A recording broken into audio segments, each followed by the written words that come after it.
안녕하세요. 글라인입니다. 유튜브 첫 영상은 이상의 오감도 해석으로 시작하도록 하겠습니다. 이상 되게 유명한 시인이죠? 멋있는 시인이고, 이렇게 생겼습니다. 되게 잘생겼죠? 해석을 끝까지 들으시면은 아마 이 친구가 훨씬 더 잘생기고 어떤 면에서는 경이롭게까지 느껴질 겁니다. 한번 시 해석을 한번 해보죠. 이상의 시 중에서 제일 유명한 거는 오감도 제1호, 그 13인의 아이가 도로를 질주하러 이렇게 시작하는 이 시입니다. 모두 다 알고 있는 시라고 생각을 합니다. 대부분이 다 알고 있죠. 다만, 수많은 사람들이 제대로 이해하기는 어려워하는 시이기도 하고, 딱 봐도 되게 난해해 보이는 시입니다. 하지만 저는 이 시를 굉장히 좋아하고, 특히 이 시가 전달하는 그 깊은 공포, 그리고 그 전달 방식의 세련됨을 정말로 좋아해요. 그래가지고 이번에 하는 거는 그 공포와 전략을 분석해 보려고 합니다. 이 시는 딱 보면은 되게 이해하기 어렵게 돼 있죠. 사실 이해를 바라고 쓴 것 같지도 않아요. 하지만은 그런 거는 외면만 그런 것이고, 제가 생각하기에는 이 시는 그 오감도의 여러 연작시 중에서는 가장 이해하기가 쉽고, 가장 친절하고, 가장 첨예한 계산에 따라 가지고 쓰였기 때문에 도리어 이해하기가 훨씬 쉽다고 생각을 합니다. 한번 보죠. 가장 중요한 거는 이 시를 볼 때 이 문장이에요. 이 한 문장. 이 한 문장을 이해하느냐 마느냐에 따라 가지고 이 시의 풍경이 아주 많이 바뀌고 이 시로 이해하는 첩경이 시작됩니다. 13인의 아해는 무서운 아해와 무서워하는 아해. 그렇게뿐이 모였소. 딱 봐도 이해하기 힘든 문장이긴 하지만은 곰곰이 생각해보면 내용은 단순해요. 13인의 아해는 무서운 아해와 무서워하는 아해 이렇게 딱 두 종류밖에 없다는 거거든요. 이게 무슨 소리인가? 이 궁금증을 품은 채로 한번 이언을 한번 살펴보면은 제1의 아이가 무섭다고 그러오. 이 문장을 한번 해석을 해보죠. 이 문장은 보통은 어떤 아이가 무서워하고 있다 라는 식으로 해석이 됩니다. 당연히 맞는 해석이죠. 이 해석이에요. 근데 사실 이 문장을 꼼꼼히 따져보면 두 번째 의미로도 해석이 가능합니다. 뭐냐면은 어떤 누군가가 그 아이는 무서운 아이다 라고 말한다는 의미로도 해석이 가능합니다. 바로 이게 두 번째 의미고 이게 바로 무서운 아이에 해당해요. 무슨 말이냐? 이 13인의 아이라는 이 구절은 중의적으로 해석될 수 있다는 점입니다. 그리고 이 중의성을 이해한다면은 다시 한 번 더 이 시의 풍경이 완전히 달라지는 걸 볼 수가 있어요. 이제 이 시를 한번 다시 한 번 더 읽어보죠. 시의 풍경이 완전히 달라집니다. 13명의 아이가 달려가는 건 확실해요. 근데 그냥 달려가는 게 아니에요. 누군가는 무서워하며 달려가고 누군가는 무서운 아이예요. 이 무서운 아이라는 말이 형용사가 좀 비슷하기 때문에 좀 멋을 부려가지고 용어를 바꿔보죠. 괴물이라고. 즉, 이 13명의 아이 중에는 괴물과 희생자가 뒤섞여 있는 거죠. 이 풍경이 이 시의 가장 핵심적인 해석입니다. 그리고 이 해석을 취하는 순간에 시에서 처음으로 공포 같은 걸 느낄 수가 있어요. 하지만은 이제 더 무서운 거는 그 다음에 있습니다. 이 괴물의 실체가 숨겨져 있다는 거예요. 독자는 누가 괴물인지 이해할 수가 없어요. 알 수도 없지. 왜냐면은 모든 문장이 똑같이 쓰여있기 때문에 우리는 똑같은 얼굴의 아이들을 상상할 수밖에 없는데 그 아이들 중 누군가는 괴물이고 누군가는 희생자라는 어떤 가능성만을 언급하고 있기 때문이에요. 한번 이 문장을 한번 보죠. 이 사행을 보면은 1인의 아이는 무서운 아이, 즉 괴물이라도 줬어. 다음에 보면은 이 마지막은 1인의 아이는 무서워하는 아이, 다시 말해서 희생자라도 줬어. 이런 식으로 시를 썼기 때문에 그 이상은 여기에서 괴물의 숫자를 일부러 특정하지 않은 거예요. 무슨 말이냐면은 이 문장은 정보를 주기 위해서가 아니라 정보를 빼앗기 위해서 있는 문장이라는 거죠. 여기서 우리가 알 수 있는 정보는 오직 13명 중 누군가는 괴물이라는 거예요. 괴물은 절묘하게 숨겨져 있어요. 그리고 여기에서 다시 이상 한 번 더 나갑니다. 다음 같은 문장이죠. 13인의 아이는 무서운 아이와 무서워하는 아이 그렇게 뿐이 모였소. 다른 사정은 없는 것이 차라리 나았소. 이 괄호의 의미는 좀 이따 설명하기로 하고, 이 괄호 안의 문장만 봅시다. 다른 사정이 없는 것이 차라리 나았어. 이게 무슨 말일까요? 사실 되게 이해하기 힘든 말입니다. 왜냐하면은 이거는 다른 사정이 있다는 얘기도 없고 없다는 얘기도 아니기 때문이죠. 당연히 독자는 이런 식으로 생각해요. 다른 사정이 뭐지? 없는 게 더 나았다고? 그 사정 있는 거야? 없는 거야? 뭐 저는 사실 이게 다른 사정이 있다고 딱 생각을 했지만은 사실 뭐 그렇게만 해석할 수 있는 건 아니죠. 중요한 거는 이 13인의 아이가 딱 두 종류, 오직 괴물과 희생자로만 이루어져 있지 않을 수 있는 가능성까지도 이 시는 어느 정도 언급하고 있다는 사실이에요. 이런저런 상상을 할 수는 있겠지만 뭐 배신자라든가 재밌어하는 아이, 웃는 아이, 제3의 아이, 근데 어떤 상상을 하든 이 그림이 긍정적으로 되진 않아요. 좀 더 무서워지기만 하지. 이 순간에 우리는 이상의 말에 동의하게 됩니다. 다른 사정은 차라리 없는 것이 낫다. 중요한 거는 이 문장을 통해서 우리의 무지가 쌓여간다는 거예요. 아주 재밌는 포인트입니다. 이상이 제공하는 문장이 쌓여갈수록 우리의 무지가 쌓여가요. 아이는 점점 더 멀어져만 가고 독자인 우리와 아이 사이는 계속해서 무지의 안개가 거듭거듭 끼어가죠. 그리고 그 무지의 안개 속에서 불안감이 싹 트는 거예요. 이 참상은 되게 모호해지는 것이고 점점 더 불안해지는데 독자는 대신에 어떠한 무서운 상태가 있다는 것만을 알게 되고 그 상태가 구체적으로 어떤 건지는 전혀 알 수 없는 어떤 상태로 빠져들게 되죠. 이게 공포감을 극대화시켜줍니다. 괴물은 아이들에게 숨은 것이 아니라 독자에게 숨은 거예요. 그게 되게 중요하고 이 시를 가장 무섭게 음미할 수 있는 방법 포인트 중에 하나입니다. 근데 여기서 한번 더 나가보죠. 이 시를 하나의 사건으로 생각을 해보고 이 시 내에서 시간이 흐르고 있다고 생각해 봅시다. 이 시는 마지막에 이런 문장으로 끝이 나요. 길은 뚫린 골목이라 적당하고 13인의 아이가 도로를 질주하지 아니하여도 좋소. 이 마지막 연은 상황이 변했다는 걸 알려줍니다. 분명히 길은 막다른 골목이 적당했는데 이제는 뚫린 골목이어도 돼요. 대체 왜? 이제 아무런 상관없다는 뜻이겠죠 아마? 그러면은 우리는 여기서 이 시의 사건이 이미 어떤 파국이 이루어졌고 이제는 더 이상 길이 막힐 필요도 도로를 질주할 필요도 없다는 거죠. 이 시에서 시간이 흐르고 있다라는 관점을 한 번 더 적용해가지고 이 문장을 다시 한번 보면은 이제 우리는 좀 더 심오한 해석을 더할 수도 있어요. 임연입니다.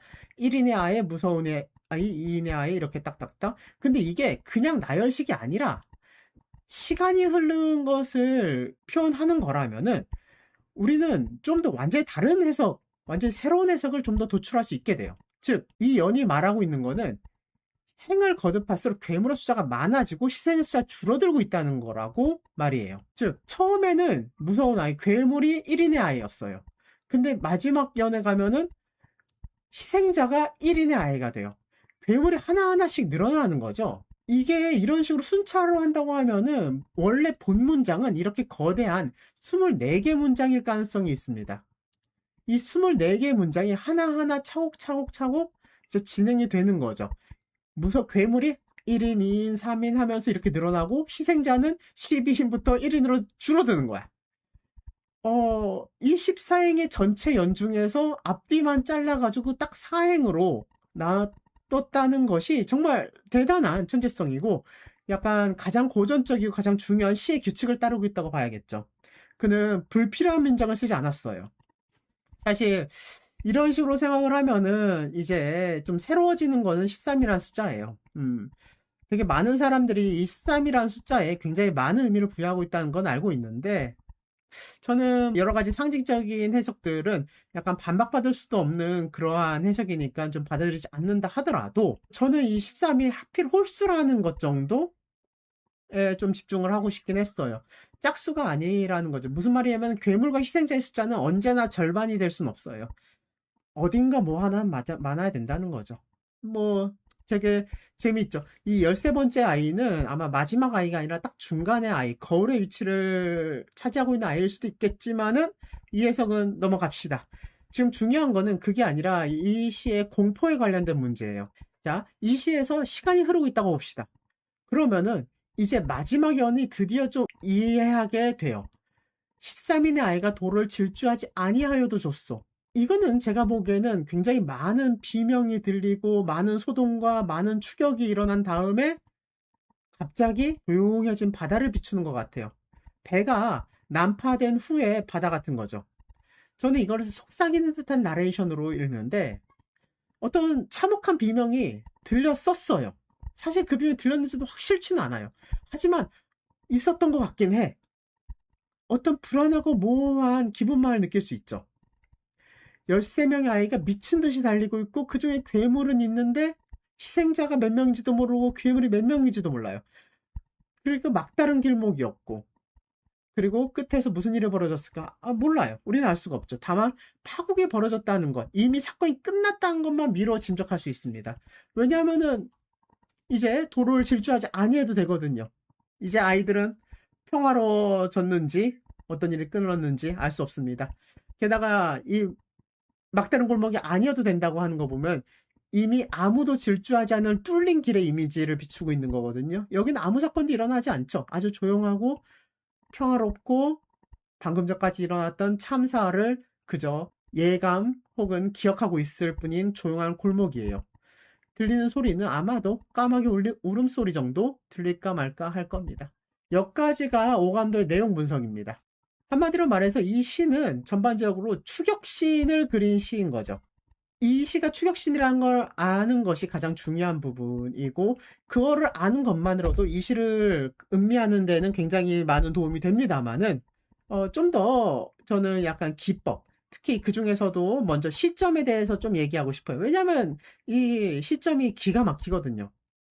영화 분석에서는 카메라 워킹이 굉장히 중요하게 다뤄지죠. 근데 제 생각에는 시에서도 카메라 워킹은 중요합니다.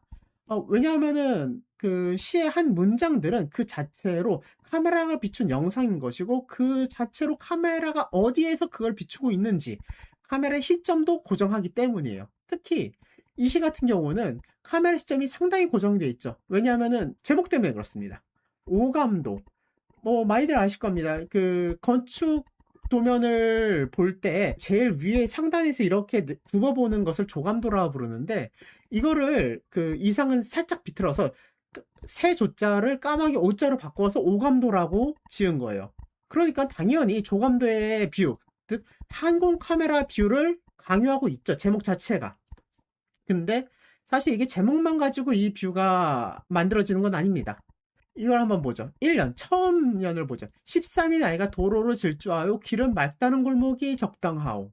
여기에서 한번 생각을 해보죠. 이 문장에서 주어진 정보는 두 개입니다. 아이들은 달린다.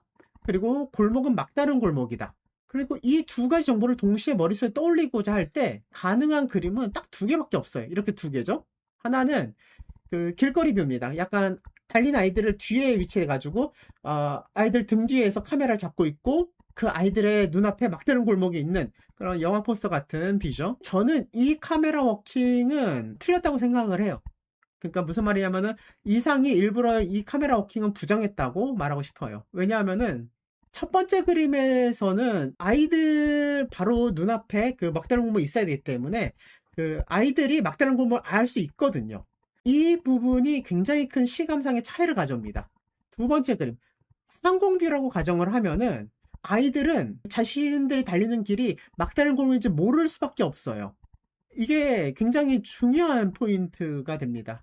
왜냐면은 그 앞에서는 아이들이 아는 것을 우리 독자가 몰랐거든요. 무슨 말이야? 아이들은 괴물이 누군지 알고 있을 거 아니에요. 근데 우리 독자는 모르죠. 그게 우리의 공포를 자아냈지. 근데 이번에는 입장이 반대가 되는 겁니다. 독자들이 아는 것을 아이들은 몰라요. 아이들은 자기가 달리는 길이 막다른 길인지 모르고 마구잡이로 달리고 있는 거예요. 안타까우면서 내가 어떻게 할 수도 없죠. 어떤 거리감이 주어지면서 독특한 또 다른 종류의 공포가 다시 느껴지는 겁니다. 이게 조감도가 아니라 오감도인 차이예요. 조감도는 그냥 객관적인 느낌이 있죠. 근데 이 오감도, 이 고약한 까마귀는 거리감을 취하면서도 이 아이들의 상황보다도 더 많이 알고 있는 오감도, 까마귀인 거예요. 상당히 고약하죠. 즉, 이거는 사건의 모든 뭘 세세하게 살피고 있지 않고 오직 아주 한정된 장면만을 비추고 있는 겁니다. 즉, 항공뷰라는 것으로 이 시를 이해를 해야 이 시가 좀 더 공포적으로, 좀 더 무섭게 느껴집니다. 그리고 이제 카메라라는 비유를 한번 버려보죠. 다음 제가 분석하고 싶은 시점은 카메라라는 단어로는 삼을 수 없기 때문이에요. 바로 적당하오라는 문장입니다. 굉장히 기묘한 단어 선택이에요. 길은 막다른 골목이 적당하다. 나는 이제까지 막다른 골목에 전지하고 있었지만 엄밀히 말해서 아이들이 달리고 있는 길은 막힌 길도 뚫린 길도 아니었어요. 막다른 길이 적당하다는 것뿐이었지. 그럼 대체 이걸 어떻게 해석할 것이냐? 이것도 두 가지로 해석이 가능하다고 생각을 합니다. 이렇게 이 괄호 안의 대사가 괴물의 시점이라는 거예요. 첫 번째는. 하지만은 제 생각엔 이거는 그렇게 제대로 이제까지 분석과 조화가 되지도 않고 다른 괄호문과도 그렇게 어울리지가 않아요. 괴물이 굳이 다른 사정이 없는 게 낫소, 뚫린 골목이도 적당하고 이렇게 독백할 필요는 없거든요. 그러니까 이 괄호 속의 문장이 괴물의 발언이라고는 해석할 수 없고 저는 그 부분 포기했습니다. 그래서 남은 거는 두 번째 해석인데 시 바깥의 존재, 괄호 안의 대사가 이 상황을 만드는 존재, 즉 작가, 전지자의 시점인 경우에요. 이 해석은 시를 굉장히 흥미롭게 만들어요. 길은 막힌 길이 적당하오라는 단어를 사용할 수 있는 사람은 오직 여기에 대한 통제권을 가지고 있는 사람일 수밖에 없어요. 그러니까 우리가 백사장에서 모래성을 만들 때 여기서는 문을 뚫는 게 좋겠는데 여기 뚫지 않는 게 적당하겠는데 이렇게 말할 수 있는 거랑 비슷한 거죠. 즉 까마귀를 그 시를 쓰고 있는 이상 자체로 볼 수 있다는 거죠. 그렇게 해석을 하면은 괄호의 의미들이 굉장히 재미있게 해석이 돼요. 이 시에서 괄호문이 딱 3개 나오거든요. 길은 막달 골목이라도 적당하오. 다른 사정은 없는 것이 차라리 나았소. 길은 뚫린 골목이라도 적당하오. 셋 다 괄호 바깥의 문장과는 완전히 다른 내용을 말하고 있고 이것이 작가의 나레이션이라고 생각한다면은 훨씬 더 제대로 이해가 돼요. 만약 이렇다면 시는 약간 또 다른 해석의 층위를 얻게 됩니다. 그리고 훨씬 더 복잡해져요. 그 위에서 살펴봤듯이 이 사건을 이해하는데 이 괄호 안의 문장이 큰 역할을 하고 있는데 우리는 여기서 건축가적인 고약한 까마귀, 즉 이상을 발견할 수 있는 거죠. 그러니까 우리는 우리 멋대로 층위를 왔다 갔다 할 수 있어요. 아이의 관점에서 공포를 느낄 수도 있고 그걸 쳐다보는 까마귀 관점에서 까마귀 전지전능한 작가인 이상에서 그리고 그 까마귀까지 모두 다 보는 우리 독자, 진정한 우리 독자의 관점에서 이 시를 해석할 수가 있죠. 굉장히 시가 풍요롭게 만들어지는 거예요. 진짜 멋있는 거라고 생각합니다. 마지막으로 이제 도저히 빼고 넘어갈 수 없겠죠. 세련됨에 대해서 얘기합시다. 이 시는 굉장히 무서워요. 자세히 들여다볼수록 무섭죠. 게다가 이거는 약간 참상, 그러니까 끔찍한 것에서 보는 것에서 비롯되는 그런 공포가 아니에요. 약간 무슨 괴물이나 거인이 사람을 잡아먹고 하는 그런 거는 고야의 그림에서 나올 법한 공포인 거죠. 그거는 고전적이에요. 현대적이지 않지. 근데 여기서 나오는 공포는 그게 아니라 전혀 구체적이지 않은 뭔가 끔찍한 일이 일어날 것이고 일어났다라는 약간 꿈틀거리는 불안감에서 피어오르는 공포입니다. 한마디로 말해서 약간 되게 카프카적인 공포죠. 굉장히 현대적이에요. 그런 공포를 자극하는 것도 세련된데 작법도 기가 막힙니다. 생각해보세요. 시라는 거는 보통 글자로 어떠한 이미지를 그리는 겁니다. 예쁜 이미지를 그리면은 독자가 예쁘다고 감탄하고 서러운 이미지를 그리면 서럽다고 슬퍼하죠. 그런데 이거 같은 경우는 전혀 달라요. 오감도는 이러한 전략들을 모조리 탈피해서 완전히 새로운 차원의 전략을 선택했어요. 가장 중요한 거는 독자에게서 정보를 빼앗는 방식이죠. 그리고 그림처럼 시의 형태를 조형한다든가 이런 거는 한국 최초라고도 할 만하고 현대에 와서도 이런 거를 한 사람은 거의 없어요. 너무 어려운 기법이기 때문이죠. 근데 그 당시에 오감이 이걸 어떻게 가능했는지 한번 따져보고 싶은 마음이 들죠. 물론 그냥 이상은 천재였어 이런 말로 그냥 넘겨버릴 수도 있지만 그것만 가지고는 아무것도 설명할 수 없습니다. 다음으로 우리가 하는 거는 이상 그 자체를 탐구하는 거죠. 물론 이상의 인생을 탐구하는 것이 쓸모있는 경우도 많아요.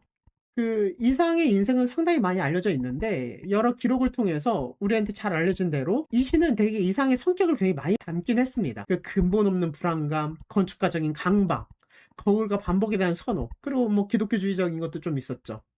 근데 이런 작가주의 방법론도 저는 조금 미흡하다고 생각을 하는 편이에요. 그것만 가지고는 이 구현 전략이 어떻게 이렇게까지 새로울 수 있었느냐를 설명할 수는 없거든요. 그래서 제가 지적하는 이 가장 중요한 거는 이상이 시의 궁극적인 목표가 아름다운 이미지를 완성한다 라는 고전적인 목표에서 탈피했기 때문에 이게 가능한 것이다 라고 생각을 하는 편입니다. 무슨 말이냐면은 이상은 시를 통해서 시를 쓰려고 했던 게 아니라 어떤 그림을 완성한 게 아니라 오감들 어떤 독자를 만들고 싶어 했다는 거예요. 이 사고의 전환이 가장 중요했다는 거죠. 불길한 안개에 갇힌 듯한 느낌. 가족 중에 살인자가 있는 거는 알겠어. 근데 이게 몇 명이지 누군지는 전혀 모르겠어. 이때 느껴지는 그 불안감. 이 시는 독자를 그런 상태에 빠뜨리기 위해서 만들어진 시예요. 언뜻 보기에 불가이한 구성, 주술적으로 반복되는 문장, 이유 없이 막다른 구역을 달리는 아이들.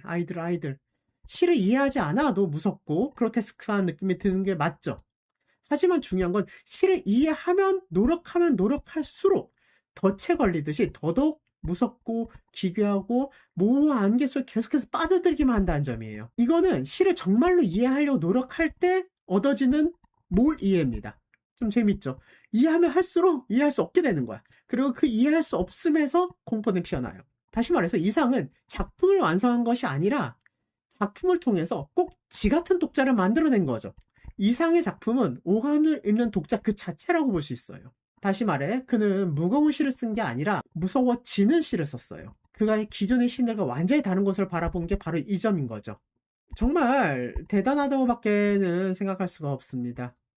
이런 오감도의 기법들은 이런 여러 가지 시선의 전환을 통해 탄생을 했죠. 이 시를 읽고 독자분들이 점점 더 무서웠으면 좋겠어요. 그리고 그 무서움과 공포는 이 시를 어떻게든 이해하려고 하는 노력 속에서 드디어 얻어질 수 있을 겁니다. 그리고 그 공포에 휩싸였을 때 마치 내 가족 중에 살인범이 있는데 걔 누군지는 모르겠는 그런 분위기, 그런 공포에 휩싸일 때 그제서야 이 오감도의 제1호라는 시를 가장 잘 이해할 수 있고 제일 깊이 음미할 수 있다고 생각을 합니다. 이 시 해석은 제 블로그, 제 글 쓴 것 중에서 가장 인기가 많고 블로그 댓글도 한 200개 정도 달려 있죠. 다음 영상에서는 이 해석을 어떻게 썼는지 그리고 이제 댓글에서 물어봤던 것들 중에 몇 가지를 추려가지고 한번 이야기하는 이상 시 해석에 대한 어떤 뒷이야기로 영상을 올리도록 하겠습니다. 여기까지 봐주셔서 감사합니다. 안녕.